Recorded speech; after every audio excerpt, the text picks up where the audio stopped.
They say you never really know someone until you divorce them. I do like to add something to that. You never really know your best friend until you find him in your bed. My name is Thomas. I'm 38, successful in tech sales, and until 8 months ago, I thought I was the luckiest man alive.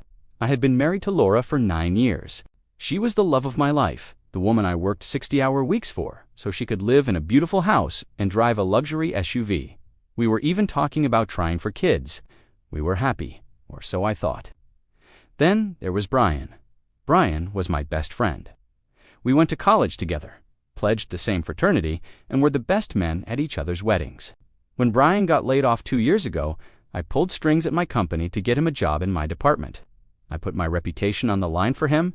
I vouched for his character, and that's a decision that would come back to haunt me.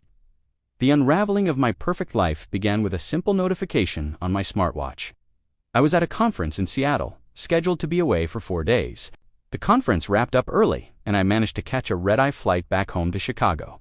I was so excited to surprise Laura, I could just imagine her face lighting up when I walked through the door a whole day early. As I sat in the Uber on my way home from the airport, my watch buzzed. It was a notification from our home security system. Front door unlocked user, Brian. I frowned. Why would Brian be at my house at 11 p.m. on a Tuesday? I figured maybe Laura had an emergency and called him for help. So, I texted Laura. Hey honey, everything okay? Nothing. No reply.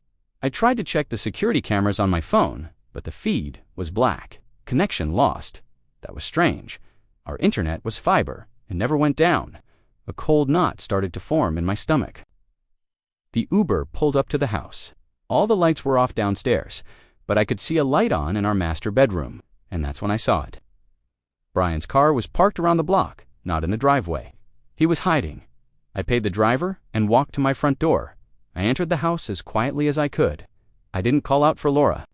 I just walked up the stairs, my heart hammering against my ribs like a trapped bird. The bedroom door was slightly ajar, and that's when I heard their voices. I didn't just hear them, I heard what they were saying. He's going to be so annoying when he gets back. Laura's voice drifted out. He's always so clingy after these trips. Did you miss me? Did you miss me? Ooh, Brian laughed. It was a deep, mocking laugh that I had heard 1,000 times over. Beers, but now it just sounded sinister. Let's tolerate him a little longer, babe. Once the commission check from the energetic account hits, he said he's putting it into the joint investment fund. Then you file, you take half plus alimony. I know, she sighed, but it's hard. He's just so pathetic. He actually thinks I'm attracted to him.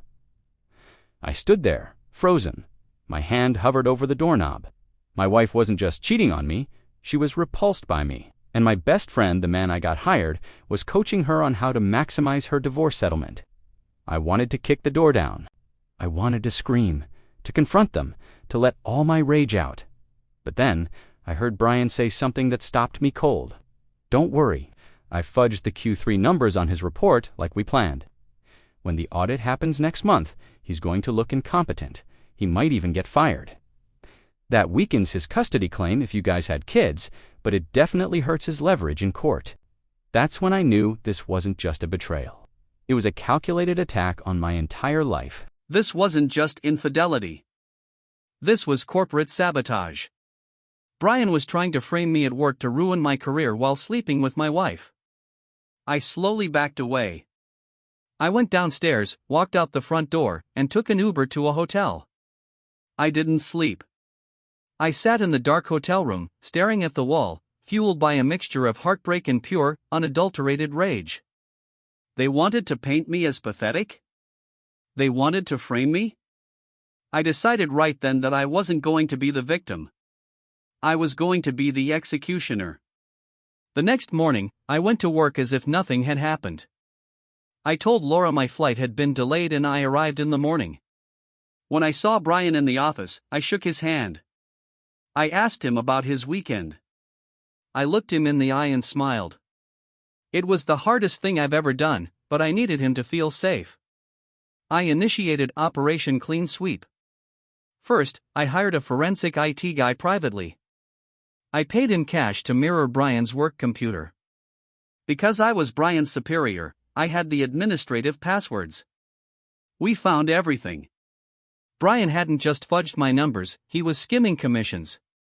He was diverting clients to a side LLC he had set up, using company resources to do it. He was stealing from the company, and he was using his affair with my wife to get intel on my schedule so he could do it safely. Second, I hired a divorce lawyer who was known as the Butcher. I told him, I don't want to just win. I want her to regret the day she met me. We dug into Laura's finances. It turns out, Brian wasn't the only secret. She had a credit card I didn't know about, maxed out to the tune of $35,000 on luxury goods and trips she claimed were work retreats. I spent 2 months gathering evidence. I recorded conversations. I saved emails.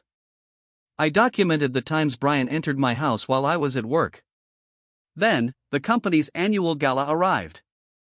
This was the biggest night of the year. Black tie. Open bar. The CEO, the board of directors, and all the spouses were there. Laura bought a $2,000 dress for the occasion. Brian was there with his fiancée, a sweet girl named Sarah who had no idea her future husband was a monster. The CEO, Mr. Henderson, took the stage for the award ceremony. And now, Henderson said, for the salesperson of the year. This year, it's a close race. I had arranged a little surprise with the AV team. I was the VP of sales, so I was supposed to present the award. I walked up to the podium. Brian was grinning at his table, expecting a shout-out. Laura was beaming at me, playing the proud wife. Thank you, everyone, I said into the microphone. Tonight is about excellence. It's about integrity. But sometimes, in business and in life, we find rot where we expect foundation.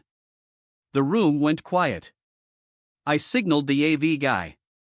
I was going to give an award tonight, I said. But instead, I think we need to look at a case study in betrayal. The massive screen behind me lit up. It wasn't a sales chart. It was a video clip from my home security camera, one I had hidden in the living room after the discovery. The video showed Brian and Laura on my couch. They were drinking wine. In the video, I saw my best man, Brian, and my wife Laura clinking glasses. Then Brian started talking. Henderson is an idiot. As soon as I siphon off the Anderson account, I'm going to quit and start my own firm. And since Thomas is going to take the fall for the missing funds, I'll be clean. My own wife Laura leaned in, her eyes full of admiration. God, you're smart. I can't wait until the divorce is final. Thomas is so boring. I need a real man. The audio boomed through the grand ballroom. A wave of gasps rippled through the crowd.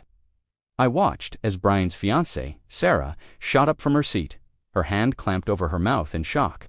Our CEO, Mr. Henderson, was so stunned he dropped his champagne glass, which shattered on the floor. Laura froze mid-smile. Her expression shifted from proud wife of the year to ghost-white terror in a matter of seconds. Brian, my so-called best friend, looked like he was about to have a stroke. "Turn it off," he screamed, scrambling to his feet. "It's a deep fake. He's lying." I stepped up to the podium, picked up the microphone, and spoke calmly into it. "It's not a fake, Brian, and neither are the bank records I just emailed to the entire board of directors, showing you embezzling $150,000 over the last 18 months. As if on cue, security guards started moving toward their table. I had briefed Henderson on the situation just 10 minutes before my speech. He was a no-nonsense kind of guy, and if there's one thing he hated, it was a thief. "Brian Miller," Henderson's voice thundered from his table, cutting through the stunned silence. "You're fired, and don't even think about leaving this building. The police are waiting for you in the lobby." Then I looked down at Laura. She was trembling, tears streaming down her face, her eyes darting around the room, desperately searching for a shred of sympathy that she wasn't going to find. "And Laura," I said, my voice steady, looking directly at her, "you wanted a divorce? You got it. My lawyer filed the papers this afternoon. Since you conspired to commit corporate fraud, the prenup is ironclad. You get nothing. Get out of my sight." I dropped the microphone. It hit the stage with a loud thud that echoed through the ballroom like a judge's gavel. Then I turned and walked off the stage, heading for the back door. I didn't stay for the arrests. I didn't stick around to hear the screaming and the accusations. I just left to walk down the street to a steakhouse, ordered a perfect medium-rare ribeye and a double scotch, and ate my meal in complete, satisfying silence. The fallout for them was catastrophic, just as I'd planned. Brian was charged with grand larceny, corporate espionage, and fraud. Sarah, his fiancée, left him immediately. She even sued him to get back the money he had borrowed from her savings account. He's currently serving a 4-year sentence in a minimum security prison. His sales career is toast. Nobody wants to hire a convicted thief. Laura tried to fight the divorce. Of course, she played the victim, claiming I had humiliated her publicly. The judge, however, wasn't impressed. The evidence of her conspiracy to frame me for a crime I didn't commit was more than enough to enforce our prenup. She walked away with nothing but her clothes and her car. At 34 years old, she had to move back in with her parents. The last I heard, she's working as a receptionist at a dental office, swiping through dating apps to find her next provider. But word travels fast in a city like ours. Her reputation precedes her. And what about me? I was promoted. Henderson respected how I handled the internal threat decisively and with proof. I'm now the senior vice president of the company. I sold the house we had shared. There were too many ghosts, too many bad memories. I couldn't live there anymore. I bought a condo downtown with a stunning view of the lake. I dated a little, but mostly, I took time to focus on myself. I came to a powerful realization. For years, I had been defining my self-worth by how much I could provide for other people. I stopped doing that. About 6 months later, I ran into Sarah, Brian's ex-fiancée, at a coffee shop. We started talking. We bonded over the shared trauma of trusting the wrong people, of being betrayed by those we thought were closest to us. We're taking things slow now, but she's different. She's honest. She's real. Betrayal changes a person. It burns away your innocence and leaves scars. But if you learn to control that fire, it can also burn away all the weeds that have been choking your life.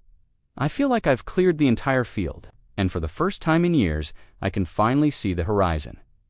Thanks for watching my story. If you've ever been through something similar, remember, you are stronger than you think.